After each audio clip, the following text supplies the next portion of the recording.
Yes, how many seas must a white dove sail before she sleeps in the sun? Je crois que c'est sur cette chanson que mon père a séduit ma mère. C'était l'époque du Watergate, de la télécouleur et du Rubik's. Les Nations Unies commençaient à parler d'environnement. Giscard allait s'installer à la présidence. Et moi, je venais de naître. J'étais bercée par Bob Dylan et ses rêves de paix, de vent et de liberté.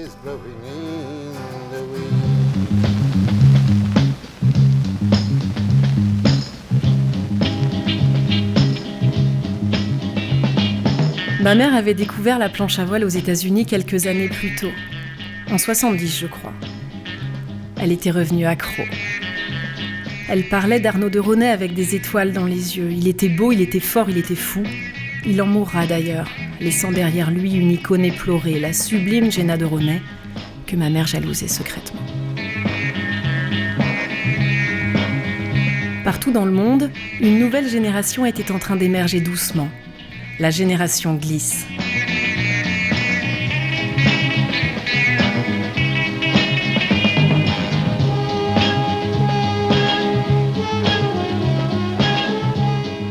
Cette période 1970-1980, c'est une période de leadership, de leader d'opinion.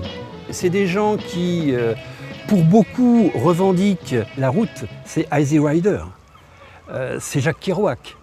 Autrement dit, en termes de référence sportive, ce sont des individus qui sont effectivement des athlètes, ça c'est clair.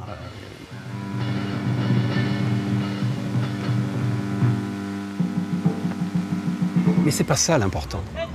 La génération glisse n'aurait pas pu s'imposer comme elle l'a fait et devenir une véritable industrie, un véritable commerce mondial, s'il n'y avait pas eu un fondement culturel. Autrement dit, un système de valeurs. Et la glisse, cette génération, utilise un système de valeurs qui est anti-institutionnel. Ils se posent contre les institutions sportives. Ils ne veulent pas entrer dans le giron des institutions sportives et je dirais même qu'ils les combattent. Accueilli avec un sourire condescendant lors de ses premières apparitions, réservé, croyait-on, à quelques fanatiques légèrement masochistes, mis au point par Hoyt Schweitzer, un Américain passionné de surf, une planche de polyéthylène de 3,65 m de long, une voile mesurant un peu plus de 5 mètres carrés, directement enfilée sur un mât en plastique, une très belle pièce de bois appelée wishbone qui vient d'anciens gréements nordiques. L'inventeur de la planche est un Américain. Il n'a pas les moyens de déposer un brevet dans tous les pays du monde. Donc il sélectionne en Europe un certain nombre de pays. Il dépose un brevet en Angleterre, il dépose un brevet en Allemagne, il dépose un brevet en Hollande, mais il ne dépose pas de brevet en France. Erreur fatale, parce que 3 ans plus tard, la France devient le premier marché mondial de la planche à voile.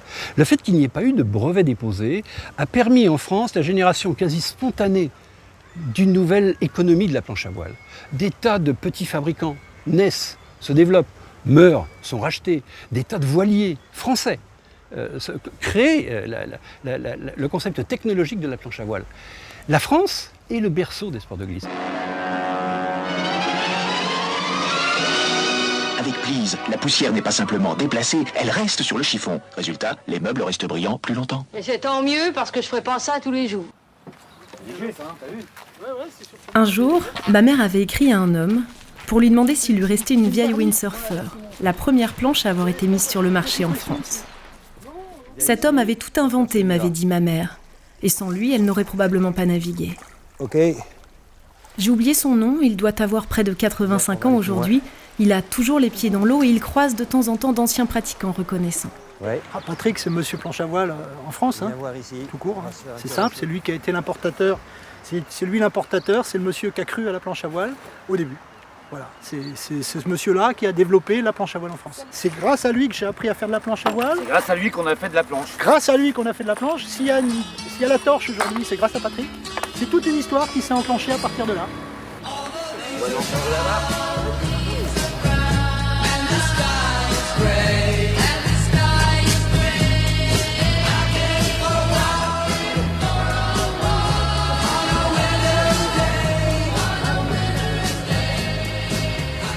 Dans le petit monde du windsurf breton, il y avait des noms qui revenaient souvent chez moi. Mes parents me parlaient notamment de Gilles Romaingou et d'un certain Dominique Le Bihan, un sacré bonhomme de Douarnenez qui est fini sur le podium mondial en 76 en Jamaïque. C'est avec eux que mon père a commencé à me parler de l'esprit particulier qui liait les sportifs de l'époque. Je me rappelle qu'il appelait ça le temps des copains, des joies, des joints, des doutes, des voyages et des palmarès.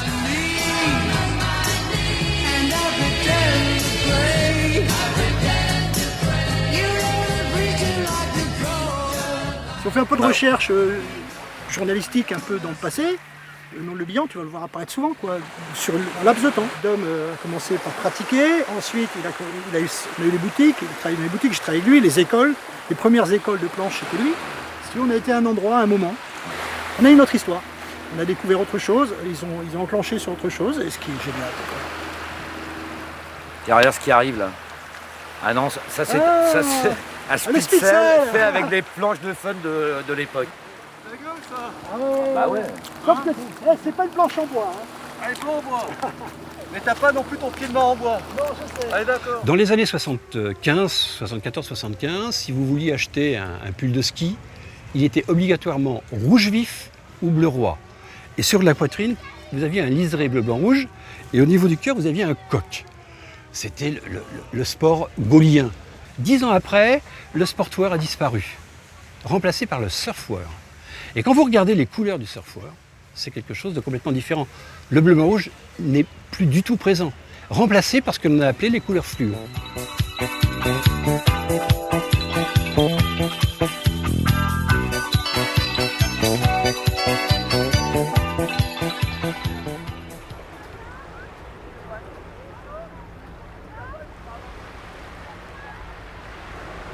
Ce qui est extraordinaire, c'est que le sport, en 10 ans, passe de la discipline, de la référence au drapeau, de la référence à l'arbitre,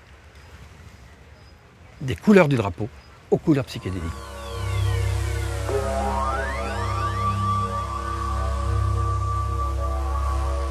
Lesquelles couleurs psychédéliques ont été probablement le symbole contestataire le plus fort issu de mai 68. À partir du moment où les institutions récupèrent le phénomène, 84 pour la planche à voile, c'est la mort du concept culturel. Dans le Walkman que je viens d'avoir pour mon anniversaire, mon père a glissé une cassette de Renaud. John Lennon vient d'être assassiné, Mitterrand arrive à l'Élysée et le sida continue insidieusement ses ravages. J'ai 10 ans, mais je m'en fous un peu.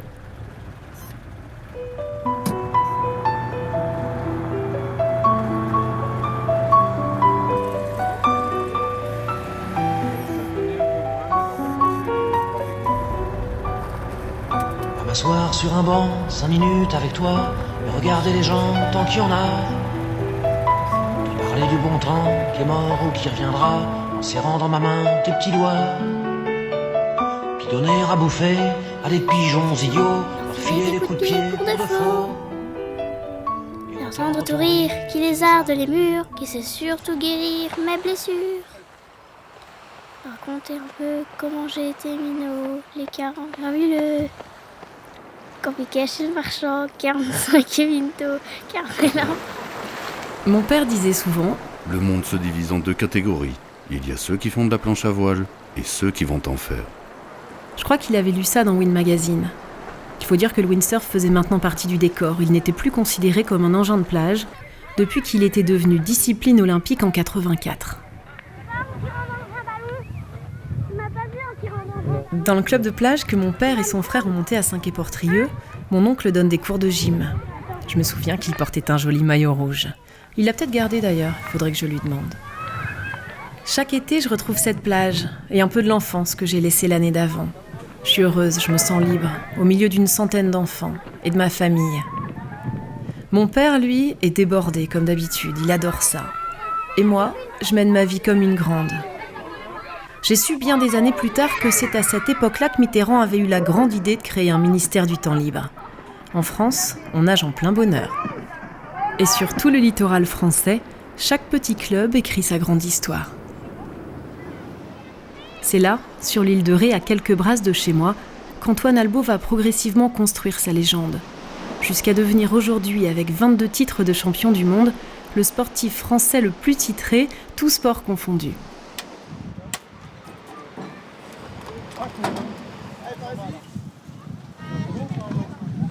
Antoine donc, est né en 72 et donc 5 ans après, il avait 5 ans, il a commencé à monter sur une petite planche à voile que je lui avais fabriquée, la planche à voile débutée. Et puis de fil en aiguille, Antoine, quand il est arrivé en compétition, à 11 ans, il a été champion de France. Donc à 14 ans, il était champion de France, puis après tous les ans, il était champion de France. Donc il a fallu continuer pour pouvoir acheter le matériel, avoir du matériel performant, payer les voyages, enfin, etc. Donc jusqu'à un certain moment, quoi, où les sponsors sont un peu intéressés à lui. Son père est aussi son entraîneur. La famille Albo ne vit que pour la planche à voile, mais pour atteindre le top, il faut aussi et surtout avoir un caractère bien trempé. Logique quand on navigue sur l'eau à longueur de journée. Quand il n'y a pas beaucoup de vent, il faudrait beaucoup que je travaille cette allure de navigation. Alors comment vit-on la planche à voile dans votre famille? Voilà. Comment on la vit? On la vit tous les jours, quoi. Tous les repas, tout le temps, sans arrêt, le soir en se couchant, les cassettes vidéo, les vacances, tout le temps, sans arrêt. On parle que de ça.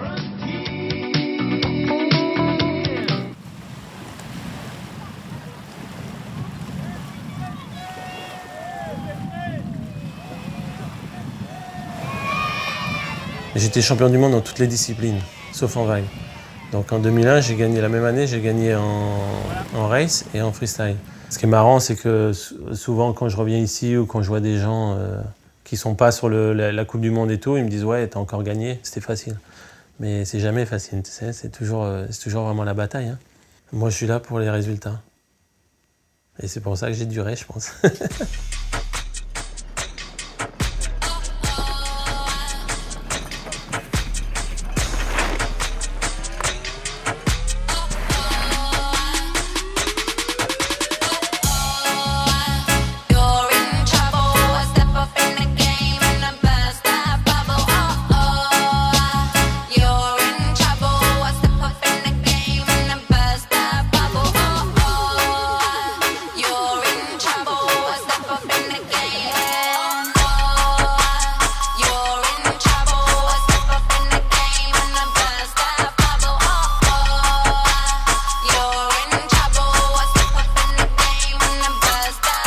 Pas envie de mourir, mais non, c'est plus l'adrénaline. C'est vrai que si je déboule le run à plus de 100 km/h, il y a énormément de risques.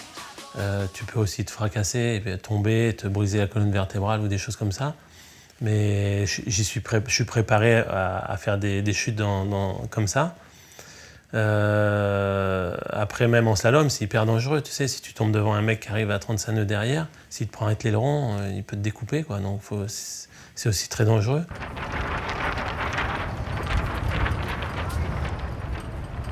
Ce qui est marrant, c'est que souvent, quand je reviens ici ou quand je vois des gens qui sont pas sur la Coupe du Monde et tout, ils me disent « Ouais, t'as encore gagné, c'était facile ».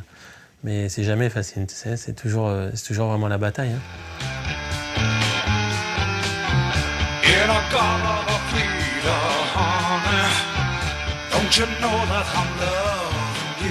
Mes parents, je pense qu'ils m'ont poussé. Mon père, il aurait aimé faire ce que j'ai fait, toi. Je pense qu'il aurait pu le faire en plus. Antoine, c'est pas seulement un fils, c'est un copain aussi. Moi, j'ai jamais pu comprendre qu'à 42 ans, on puisse avoir le feu sacré, enfin, d'avoir envie, quoi. Il est né même jour que Zidane, hein. Ils sont de la même année, même jour. Bon, on voit des garçons comme Zidane, il a arrêté à 30 ans. Il y en a d'autres qui arrêtent beaucoup plus tôt. Mais lui, je sais pas, il est... Au travers de moi, je pense qu'il a eu une carrière de sportif aussi, toi. Parce qu'il connaît les moments difficiles, il connaît les moments heureux, il connaît les problèmes que tu peux avoir avec les sponsors et tout. Quand tu perds un sponsor, quand il faut aller signer quelqu'un, il a tout vécu. Donc, et ma mère aussi. Donc, c'est une victoire collective. Même ma sœur, mon beau-frère, mes neveux, ils sont tous derrière. En plus, mes neveux font pas mal de compètes aussi. Peut-être que maintenant, Julien et Camille, ils voient plus ce que c'est qu'une victoire et une défaite. Oh, gainage. Tu fais quoi là?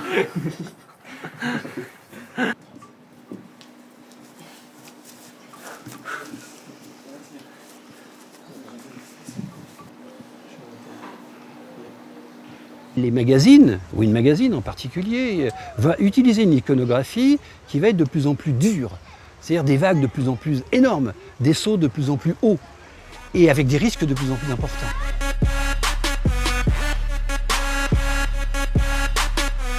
C'est la recherche permanente de sensations, avec l'exploitation de ce que nous appelons des combinaisons vitesse décollage. Il faut aller vite pour aller haut. Lorsque la France gagne la Coupe du Monde en 98, l'URSS est déjà loin. La brebis Dolly vient d'être clonée et le windsurf n'est plus que l'ombre de lui-même. Mon père est devenu entraîneur de foot. Ça m'attriste un peu quand il me dit « C'est fini l'époque où Pic fabriquait 100 000 planches par an. » Et il n'a pas tort. Aujourd'hui, seuls 4000 flotteurs sortent de l'usine de Vannes.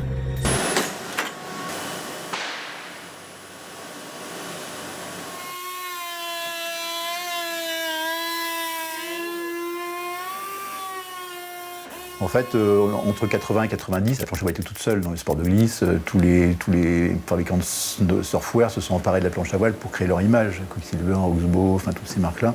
Fin des années 80, il y a le snowboard qui est arrivé. Il y a le surf qui commençait à monter en puissance au début des années 90. Il y a eu le VTT qui était aussi un sport outdoor, même si c'est un peu en dehors de la glisse, mais c'était quand même des sports outdoor qui commençaient à monter en puissance. Donc la planche à voile n'était plus toute seule. Donc la mode qui avait fait monter le sport, on s'est un peu dégonflé forcément, puisqu'on était un sport parmi tant d'autres.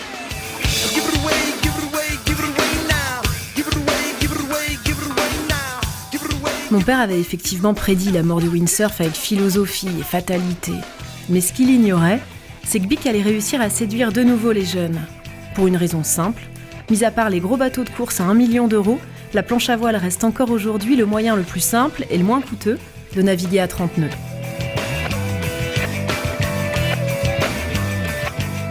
Bic Sport, on a eu 2 titres de champion du monde, et après on s'est dit qu'est-ce qu'on fait ?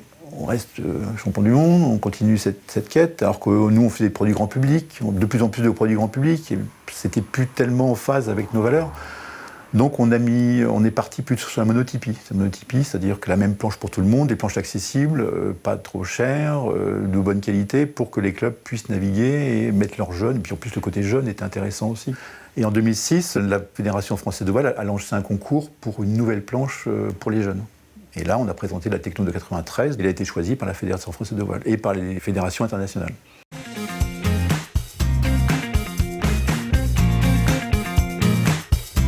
Et au début, il y avait 10 pays, 15 pays, 20 pays, 30 pays, et maintenant on est à 35 pays, voire presque 40 pays qui naviguent, mais là, il y avait 35 pays représentés à Brest, donc c'est un très grand succès. Et 35 pays, imaginez ce que c'est, quoi. C'est les Péruviens, les Lituaniens, les Russes, ils font 7000 km en camion pour venir faire la compétition.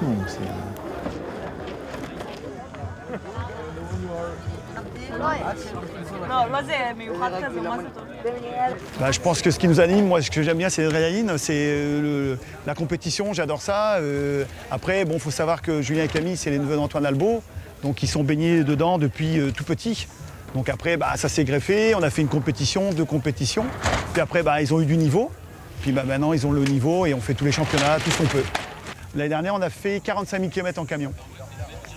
Même si aujourd'hui, tout le monde dit ouais, c'est les neveux d'Antoine Albo. Et Antoine il dit non, c'est les Bouillets, ils sont faits, c'est eux qui naviguent, c'est pas moi. Mais il a quand même une influence, qui a été dès le départ très très forte.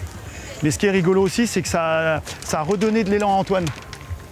Antoine est toujours au top, mais ça a redonné de l'élan à Antoine, c'est assez rigolo.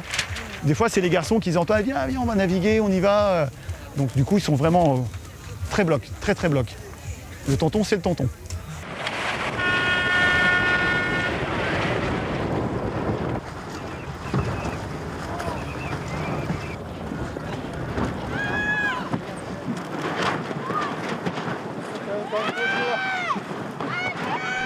Moi, j'ai jamais aimé la compétition, mais j'adore regarder les autres s'affronter. Alors, quand j'apprends que la Torche organise la Coupe du Monde de windsurf avec toutes les légendes qui m'ont vu grandir, j'hésite pas une seconde. Hello. Robbie? No.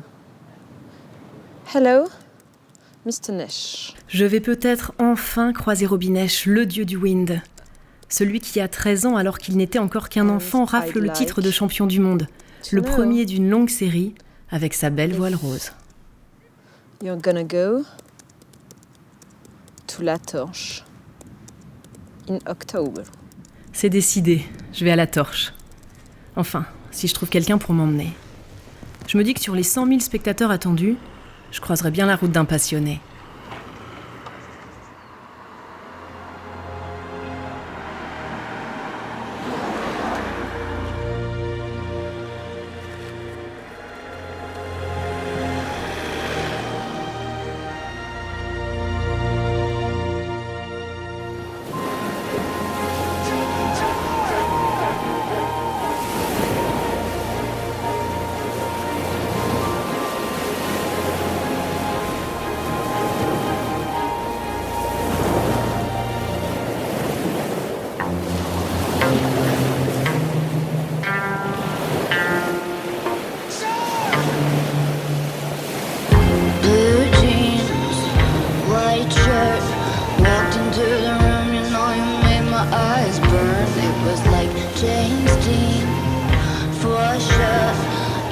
Fresh to death and sick as cancer. You were sort of punk rock. I grew up on hip-hop. You fit me better than my favorite sweater. And I know that love is mean and love hurts, but I still remember that day we met in December. Oh baby, I will love you till the end of time. I would wait a million years.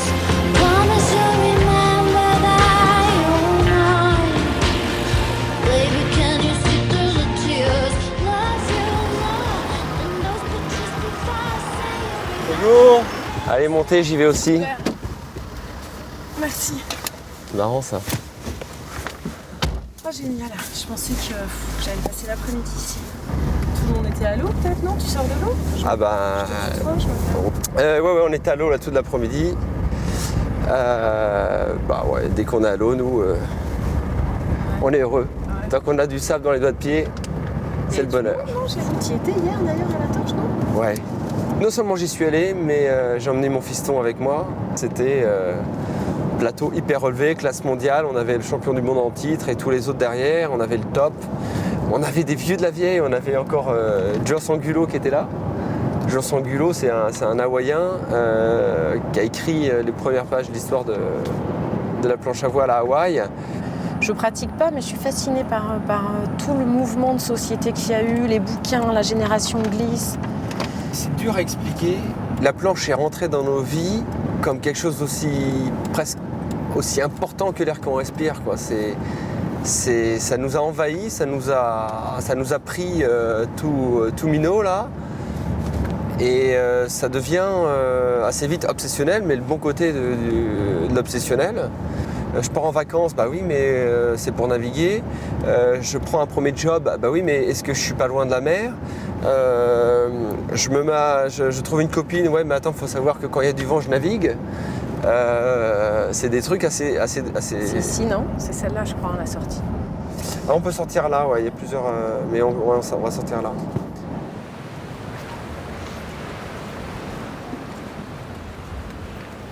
Séance de towing avec les meilleurs windsurfers, parce que le towing, en fin de compte, c'est un jet ski qui tracte normalement un surf ou un sup, et bien là, il va tracter une planche à voile. C'est Antoine qui fait souvent le pilote. C'est un excellent pilote de jet. Il a déjà fait des compétitions de jet ski aussi. 21 fois champion du monde de planche à voile. Et c'est lui qui va conduire le jet ici à La Torche Windsurf. Après La Torche, on ne sait pas encore si on va avoir. On a encore 2 jours pour décerner peut-être le titre de champion du monde de planche, puisqu'à l'heure actuelle, Antoine, il est deuxième pour l'instant. C'est Cyril Moussinoani qui est premier. Ah ouais. Mais dans un mois pile, c'est Nouméa, et je pense que vous partez aussi à Nouméa avec Antoine. Bah oui, il faut bien que le petit bébé, on l'emmène un peu partout, quoi. Nara, c'est lui qui nous emmène. Chaque fois qu'il y a des gros événements, il amène ses parents, il me semble. Ouais, enfin, il emmène ses parents un petit peu pour faire le coach, quoi, pour trimballer les paquets, et puis les voiles, et puis les planches. Et j'espère donc qu'au début décembre, quand vous reviendrez de Nouméa, vous nous ramènerez, Antoine, avec un 22e titre de champion du monde.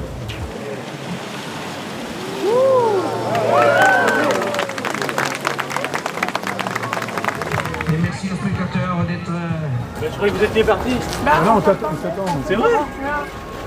Bon salut. On se voit. Ouais, ok, ça marche. Bon. Préparez les valises et tout, nickel. Hein. Ouais, d'accord. Que les bikinis et maillots tout là. Ouais. T'oublies pas la clé? Non. Allez, salut. Roulez doucement. Hein. Ouais.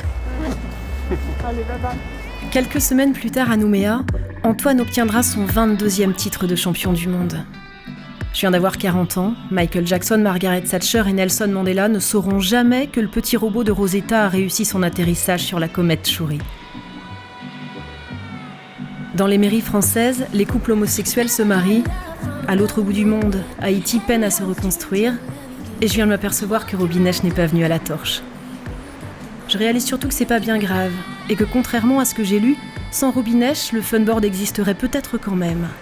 Parce que comme dirait mon père, ce ne sont pas les hommes qui sont nés pour glisser, mais les paysages qui existent pour qu'on les glisse. et c'est sans doute pour ça que l'histoire de la planche à voile est universelle, et peut-être éternelle.